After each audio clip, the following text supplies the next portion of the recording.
आज का हमारा टॉपिक है लैंड यूटिलाइजेशन। लैंड यूटिलाइजेशन में बेसिकली हम लोग ये देखेंगे कि भारत में आखिर कितने जगहों पर ऐसे लैंड है जिसको कि हम लोग इस्तेमाल कर सकते हैं और कितने जगहों पर ऐसे लैंड है जिसको कि हम लोग इस्तेमाल नहीं कर सकते हैं। यानी कि वेस्ट लैंड के बारे में भी पढ़ने वाले हैं और जो वेस्ट लैंड नहीं है जिसको हम लोग इस्तेमाल कर सकते हैं उसके बारे में भी आज हम लोग पढ़ेंगे। ठीक है, चलिए देखा जाए, लिखा हुआ है land is utilized for the following purposes. तो लैंड को अलग अलग पर्पज के लिए, अलग अलग चीज़ों के लिए यूटिलाइज किया जाता है, उसका इस्तेमाल किया जाता है, वो भी हम लोग आज यहाँ पे देखेंगे। तो ABCD करके लिखा हुआ है। सबसे पहला लैंड का यूटिलाइजेशन जो हम लोग करते हैं वो फॉरेस्ट के लिए करते हैं, जंगलों के लिए करते हैं, क्योंकि बहुत बड़े बड़े जंगल हमारे किसके ऊपर है, लैंड के ऊपर ही है। ठीक है, तो पहला लैंड का यूटिलाइजेशन हम लोग करते हैं जंगलों के लिए, यानी कि जंगलों को बढ़ावा देने के लिए। ठीक है, उसके बाद second, land not available for cultivation. Topic का नाम है हमारा B नंबर में, land not available for cultivation. ऐसे लैंड जो कि कल्टीवेशन के लिए यानी कि खेती बाड़ी के लिए अवेलेबल नहीं है, उसके बारे में पढ़ लेते हैं। कौन कौन सा ऐसा लैंड है? Barren land. बैरन लैंड का मतलब होता है बंजर, जिसके ऊपर आप खेती नहीं कर सकते हैं। ठीक है, वो हो गया हमारा। वेस्ट लैंड, वेस्ट लैंड मतलब कि जो कि बेकार है, उसके ऊपर भी खेती नहीं हो सकता है। Land put to non agricultural uses, ऐसे लैंड जिसके ऊपर आप खेती नहीं कर सकते हैं।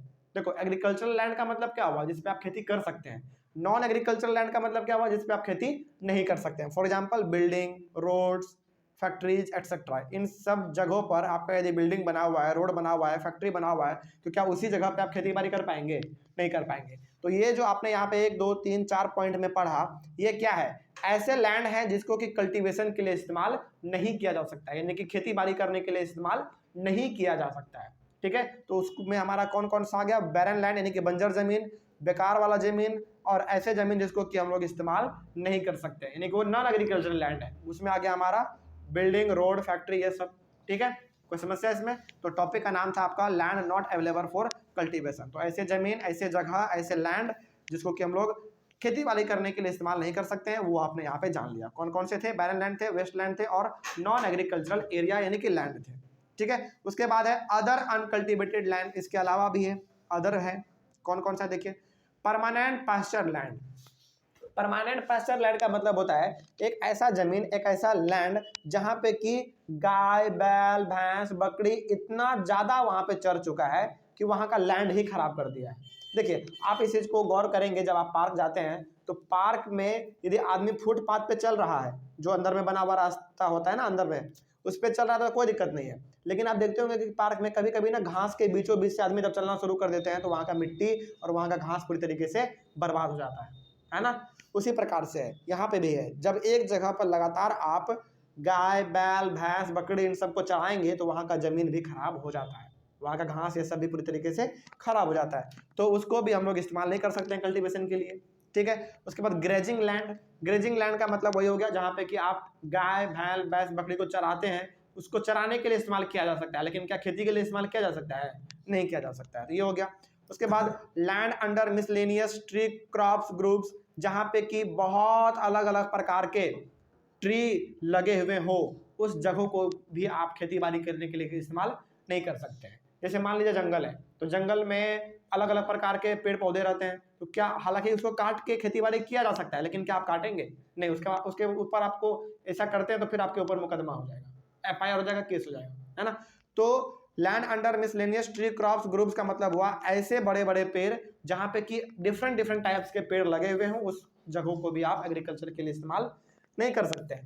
ठीक है, उसके बाद कल्चरेबल लैंड। कल्चरेबल लैंड क्या होता है? देखिए, land left without cultivation for more than 5 agricultural years, मतलब कि ऐसा जमीन जिसको कि आप 5 साल से ज़्यादा आप कह लीजिए, ऐसा जमीन जिसको कि आपने 5 साल से उसके ऊपर खेती किया ही नहीं है, तो उस जमीन को भी हम लोग क्या कहेंगे? अनकल्टिवेटेड लैंड कहेंगे। बात समझ में आ गया? तो याद रखिएगा कि अदर अनकल्टिवेटेड लैंड में हमारा आ गया permanent pasture land, grazing land, land under miscellaneous tree crops groups, और लास्ट में आ गया हमारा कल्चरेबल लैंड। ठीक है, तो ये सारा का सारा हमारा ऐसे लैंड है जिसके ऊपर भी आप खेती नहीं कर सकते हैं। ठीक है, कल्चरेबल लैंड का याद रखिएगा, ये सब पूछ लेता है कि व्हाट आर कल्चरेबल लैंड। तो क्या बताएंगे आप? ऐसे जमीन या फिर ऐसे लैंड जिसको कि 5 साल से ज्यादा तक, यानी कि 5 साल से ज़्यादा समय तक उसको इस्तेमाल नहीं किया गया, यानी कि 5 साल से या फिर 5 साल से थोड़ा सा ऊपर भी वो बंजर है, वो उसके ऊपर कोई काम नहीं किया गया है। एग्रीकल्चरल ईयर्स का मतलब हुआ कि जब जब आप खेती कर रहे हैं तब तब जो है आपने 5 बार इनको छोड़ दिया है, इसके ऊपर आपने खेती ही नहीं किया, ठीक है। उसके बाद है फैलो लैंड। फैलो लैंड क्या होता है देखिए, फैलो में हमारा 2 आता है, current fallow land. Current fallow land का मतलब क्या होता है देखिए, land left without cultivation for 1 और लेस देन 1 एग्रीकल्चरल ईयर। तो ऐसे लैंड जिसके कि ऊपर आपने 1 साल या फिर 1 साल से कम समय में कोई भी खेती नहीं किया आपने, तो उस जमीन को हम लोग कहेंगे करंट फैलो लैंड, ठीक है। उसके बाद other than current fallow land, current fallow land के अलावा कौन सा है, land left without cultivation for 1 to 5 agricultural years. देखिए बहुत सारे बच्चे को ना other than current fallow land में और कहाँ गया हमारा एक और था, हाँ ये वाला कल्चरेबल लैंड, इन दोनों में दिक्कत हो जाता है।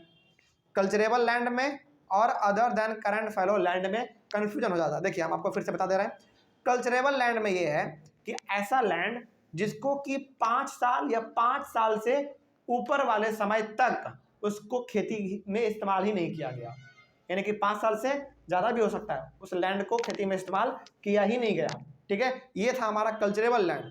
लेकिन other than current fallow land में क्या होता है कि land left without cultivation for 1 to 5 agricultural years, 1 साल से लेकर 5 साल के बीच में उसमें किसी भी प्रकार का खेती नहीं हुआ है, उसको हम लोग कहेंगे other than current fallow land. तो दोनों अलग अलग चीज़ें, कंफ्यूज बिल्कुल भी नहीं होना है, ठीक है। देखिए इसमें लिखा हुआ 1 to 5 एग्रीकल्चरल ईयर्स, लेकिन इसमें क्या लिखा हुआ था, मोर देन 5 एग्रीकल्चरल ईयर्स, ठीक है। तो ये इन दोनों में डिफरेंस है। तो ये हो गया हमारा फैलो लैंड।